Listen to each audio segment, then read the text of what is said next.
Hey guys, we just had a recent leak of the new balance changes that we're going to have on Age of Empires 2 Definitive Edition.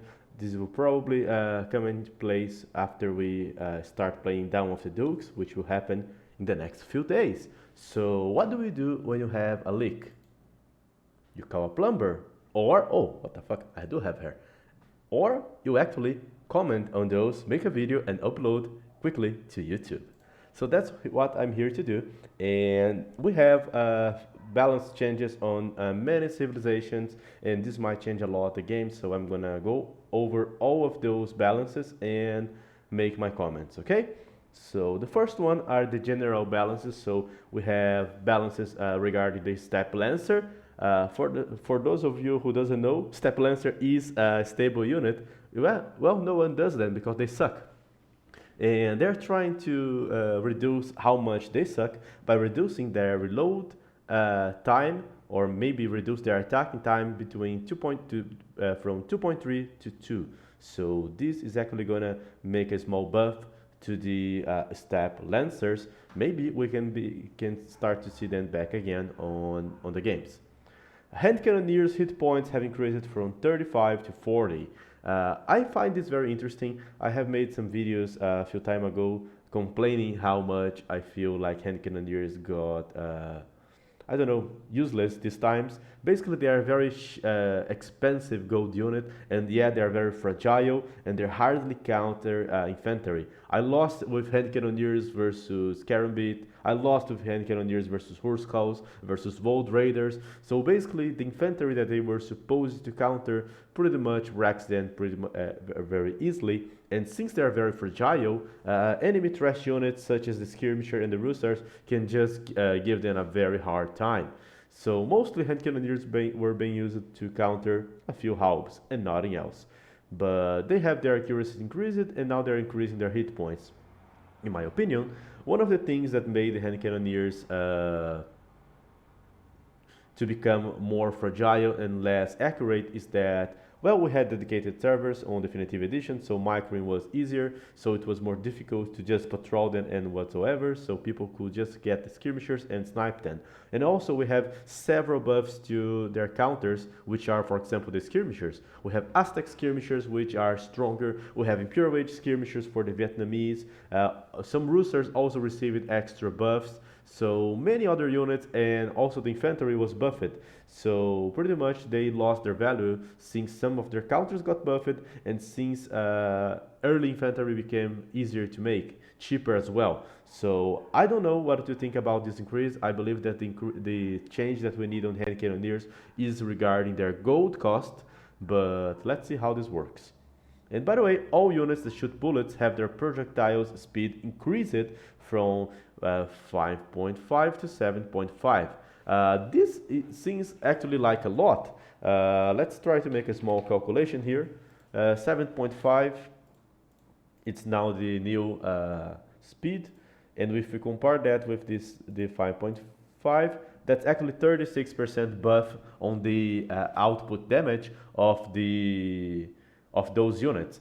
I will be honest, this might actually be very good for the hand cannoneers, but I feel like bombard cannons, who are already very dominant in some maps like Arena, might become even more stronger. I am also wonder how stronger Janissaries and Conquistadors will be after this buff. So pay attention to all the gunpowder civilizations and units, because they might get some very significant buff.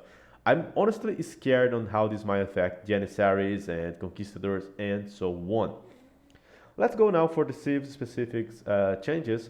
Basically, we have Hoda, which was an upgrade that gave extra armor to elephants, now giving extra 2 pierce armor. Some of you might not remember, but battle elephants were quite a thing when this game was launched, and they then got a bit forgotten once we can still see them a lot in team games, but in 1v1, I don't recall the last time I used one of these guys. But with this upgrade, they are going to be so tanky, and if I'm not mistaken, that's actually a Castle Age upgrade. So sometimes if you're playing Burmese, if you're forcing a Castle Age, you might just get access to these 2 extra pierce armor, and your battle elephants will pretty much have enough armor to even hold themselves versus arbalests and so on. So Burmese might actually have some boost to their elephant, and this is great. But to be honest, I don't recall how much it costs, and it will be very situational. Byzantines fixed an issue where the hit points of watchtowers in castle and siege workshops in the Imperial Age were lower than expected. Oh, I liked it. I didn't even realize that we had this. I don't go over all the buildings from the Byzantines and start making calculations. Town Patrol is now free and instantly researched. Holy shit. This is a big change. Do you guys know what's Town Patrol? Let me show you. If we go here to the technology tree, and we go get, for example, the Byzantines, but all the other civilizations also get access to it, you have this upgrade here on the town center called Town Watch. Byzantines have this free, and it's also automatically researched. So once you reach feudal age, you already gain a lot of loss, like 4 extra loss for each one of your buildings. But Town Patrol adds yet another 4, and this will make Byzantines very, very nice to play with, especially maps like Arena. With like 2 outposts, you are pretty much going to be able to cover all the middle area. So Byzantines will also be way more cool to play and easier for new players now that you are going to have Town Patrol researched for free. That's also an upgrade that I usually like to do on Imperial Age or post-Imperial Age to get more line of sight, but it's very expensive. Honestly, I think that it doesn't worth the cost to make it before Imperial Age. But now with free Town Patrol, Byzantines are going to become even more aware of the situations, and that can help them a lot. Anyway, let's go back here to the leaks. Chinese, the team bonus changed to farms having 10% extra food. So instead of having 45 food, they're actually going to have 10% extra food. This is actually a nerf to the Chinese in the early game, because the early farms have, for example, 175 food.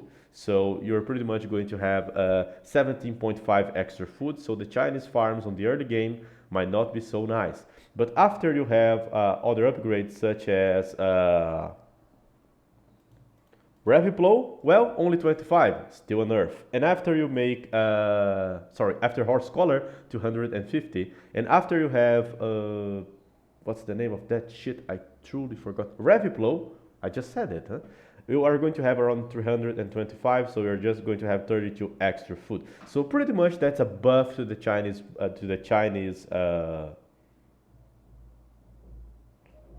farms and to their team bonus.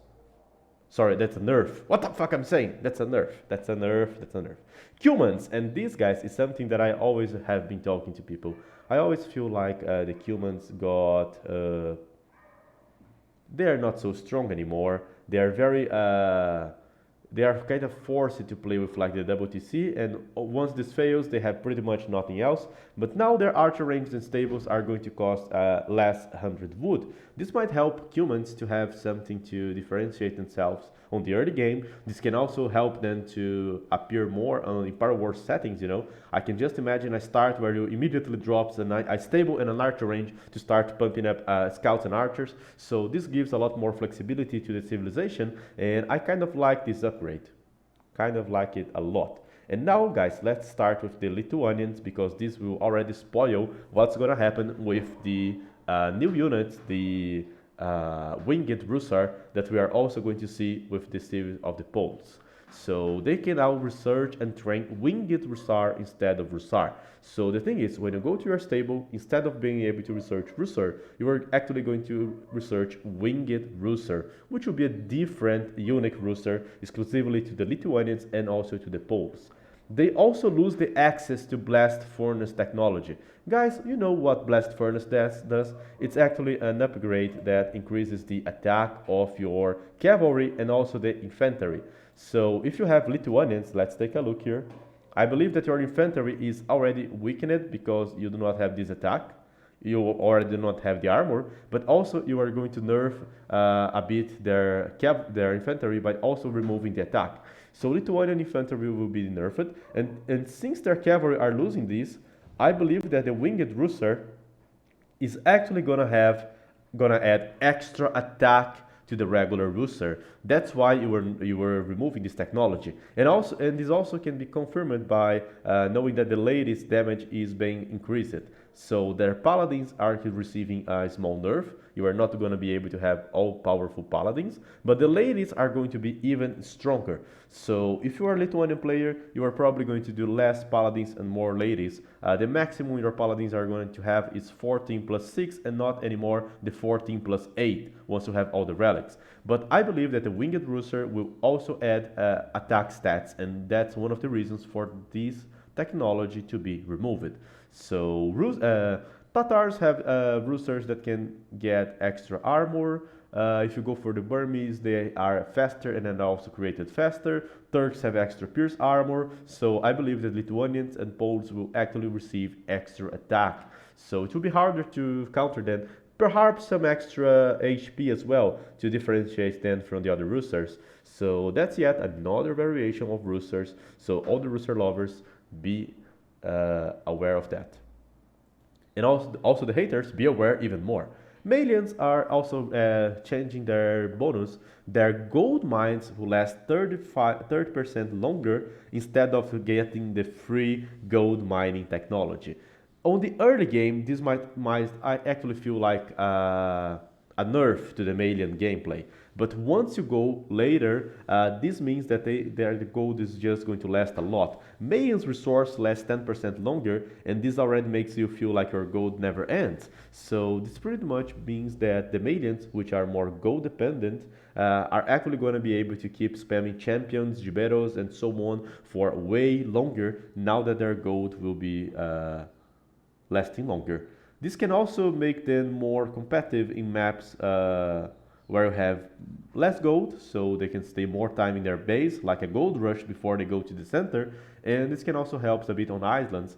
Maidens have terrible galleons, but they can still be longer in game since they will have extra. That's very interesting, that's very different. I'm hoping to see this changing a bit the meta. And now guys, let's go for Sangar's favorite civilization, the Sicilians. And what's going on with the Sicilians? They are actually going to start with an extra 100 stone. So this means that the Sicilians are actually going to start with 300 stone. I like this because once you were Sicilian and if you just made a dungeon, this would slow down a lot your uptime. But now, as Sicilian, you can even drop a dungeon with cost 175 stone, and you are still going to have enough stone to drop a TC. So this adds a lot of defensive capabilities to the Sicilians, and this can also be used on some builds. For example, you can play Arena by selling some of your stone to click up faster. You can play Arena by already making a build that allows you to immediately drop 3 extra town centers once you are in Castle Age. You can play, for example, on Empire Wars, start playing like scouts, archers, I don't know, but then you just place a market and sell 300 stone, which will give you lots of goals that can be used to reach a faster castle age time. So this extra stone will add a lot of flexibility to the Sicilians. Also, their team bonus effect has changed, and this will change the game in a huge way. And how does it change it?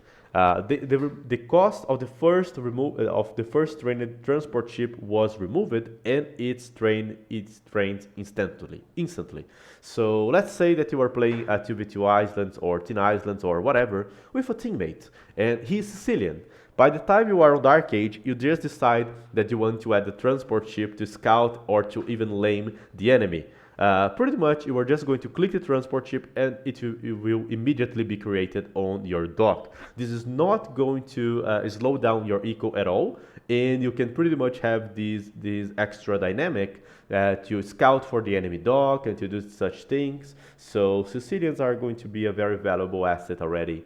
Their transport ship are already very tanky, and by doing that, you can be even more aggressive on the water maps which meta is already changing. So this is different, this is huge, but still, I don't think that they are going to be as competitive as Italian or a Portuguese for an island map, for example. But for team games, well, be aware of the Sicilians, especially on hybrid maps, they can be scary. And we have now scutage. What the fuck? I don't even remember what scutage is, so let's go here to the tech tree. And we go Skutage. Each team member receives a one-time payment of 15 gold for each military unit that they own. I honestly have used it like this like once. It's an expensive technology that gives your teammates extra gold for each military unit they have. So, in my opinion, very underused technology, but also overpriced.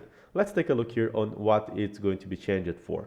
This is actually going to be replaced with Halberg. So Halberg is a unique technology that will grant knights extra 1 melee armor and 2 extra pierce armor. Guys, let me tell you, this is going to make Sicilians one huge sieve for Imperial Age. The thing about Sicilians is that their cavalry units already receive less damage from pikemen. So whenever you go for Sicilian cavaliers, it's a burden, a big burden for your enemy to counter you, especially if he's trying to go for halbs or pikemen, or even if he has no access to halberdier, which happens to civilizations such as the Berbers, such as the Mongols, such as the Aztecs. They actually suffer already to counter Sicilian cavalry. But now with Halberg, your cavalier getting extra 2 pierce armor, this means that they are going to get up to 6 pierce armor.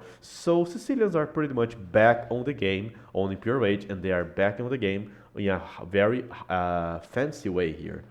Those cavaliers are going to be incredibly annoying, guys. Be aware of those. And of course, since they only receive 1 extra melee armor, if you have a paladin, you are still going to be able to stop them. So let's say that you are playing versus a Sicilian, and you are playing, let me say, as Huns.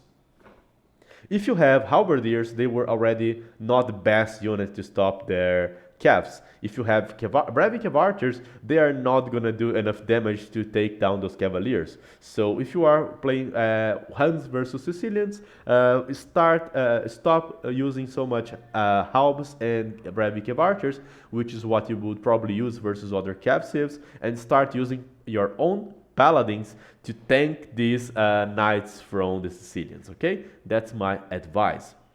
So those were the changes. It was posted here by Balance and Coasty on AoEZone. I'm gonna leave you here the link to the topic, and I want to hear your opinions on those. I truly like they're actually trying to buff civs such as Cumans, Sicilians. They're actually trying to nerf Chinese a bit. So I like the changes that are being made, and I'm very enthusiastic to see how the new civs will actually work. I hope you guys have enjoyed. This is Stark's review on the balanced leaks. See you!